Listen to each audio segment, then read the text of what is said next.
और चलिए आगे बढ़ते हैं। पाकिस्तान अपने पड़ोसी तालिबान से पिट रहा है, लेकिन एक और मोर्चा है जहां पर कामयाबी देखकर पाकिस्तान में खुशी वाला माहौल है। हम बात कर रहे हैं बांग्लादेश की, जो पाकिस्तान के साथ दोस्ती का नया चैप्टर लिख रहा है। पाकिस्तान के अत्याचार से तंग आकर बांग्लादेश ने अपनी आजादी की लड़ाई लड़ी। 53 साल पहले वो आजाद हुआ और अब ऐसा लग रहा है मानो बांग्लादेश फिर से पूर्वी पाकिस्तान बनने के लिए तैयार है। रिपोर्ट दिखाते हैं आपको। करीब 100 घंटे पहले हुई इस मुलाकात में क्या पाकिस्तान और बांग्लादेश को एक बनाने की स्क्रिप्ट लिखी गई है। तस्वीर में एक तरफ बांग्लादेश में पाकिस्तानी हाई कमिश्नर सैयद अहमद हैं, तो दूसरी तरफ बांग्लादेश की अंतरिम सरकार के मंत्री नाहिद इस्लाम, और इन दोनों के बीच हुई बातचीत की खबर दुनिया भर में हेडलाइन बन रही है। सूत्रों के मुताबिक नाहिद इस्लाम ने इस मीटिंग में पाकिस्तान के साथ 1971 का मसला सुलझाने की बात की।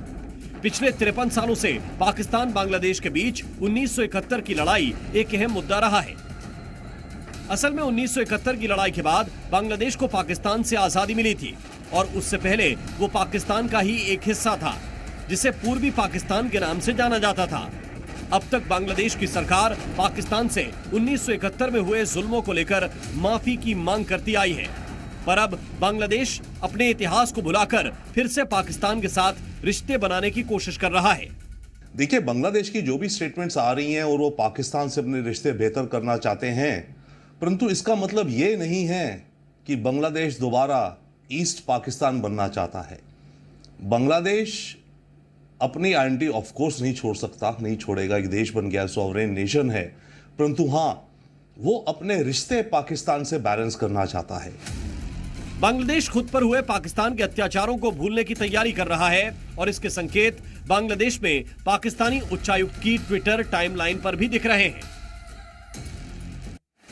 पाकिस्तानी हाई कमिश्नर हर दिन ढाका में किसी न किसी विभाग के मंत्रियों और एडवाइजर्स से मिल रहे हैं, जबकि शेख हसीना के दौर में पाकिस्तान और बांग्लादेश के संबंध अच्छे नहीं रहे। क्या इसका मतलब यह है कि बांग्लादेश एक बार फिर पाकिस्तान से जुड़ने के लिए तैयार है? ढाका में पिछले कुछ दिनों में जो बदलाव आए हैं वो भी बता रहे हैं कि बांग्लादेश अब पाकिस्तान जैसा बन रहा है।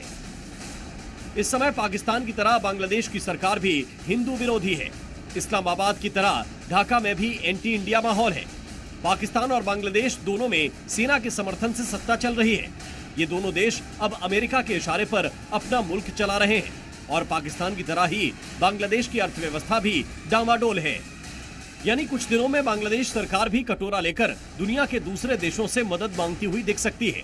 अभी बांग्लादेश को IMF से मदद मिलने की उम्मीद दिख रही है, लेकिन इकोनॉमी के मामले में पाकिस्तान से आगे दिखने वाला बांग्लादेश अब इस्लामाबाद के ही रास्ते पर चल रहा है।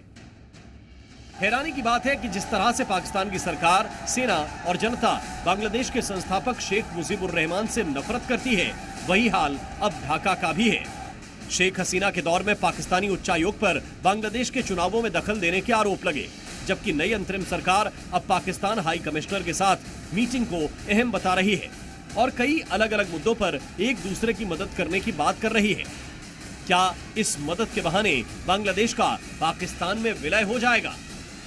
शेख हसीना के टाइम में पाकिस्तान को ब्लेम किया जाता था, और सही रूप से भी, कि पाकिस्तान को माफीनामा मांगना चाहिए। अब ये जो ऑपोजिशन पार्टीज का कोalition आया है, इनका ये कहना है कि ये अपने रिश्ते वापस पाकिस्तान से सुधारना चाहते हैं। पाकिस्तान की तरह बांग्लादेश में भी कट्टरपंथी पार्टियों और संगठनों को बढ़ावा दिया जा रहा है। कुछ दिन पहले ही बांग्लादेश में जमाते इस्लामी पर लगी पाबंदी हटाई गई है। शेख हसीना के खिलाफ इस जमाते इस्लामी ने बढ़ चढ़कर हिस्सा लिया। इस पर बांग्लादेश में हिंसा और चरमपंथ को बढ़ावा देने के आरोप लगते रहे हैं। पिछले कुछ दिनों में बांग्लादेश से आई तस्वीरों में हिंदुओं और दूसरे अल्पसंख्यकों को निशाना बनाया गया और मोहम्मद यूनुस की सरकार ने हिंदुओं को बचाने के बदले रोहिंग्या मुसलमानों को सुरक्षा देने का ऐलान किया। यानी अगर ऐसा ही चलता रहा तो कुछ दिनों में ही बांग्लादेश पाकिस्तान की फोटो कॉपी बन जाएगा। ब्यूरो रिपोर्ट, जी मीडिया।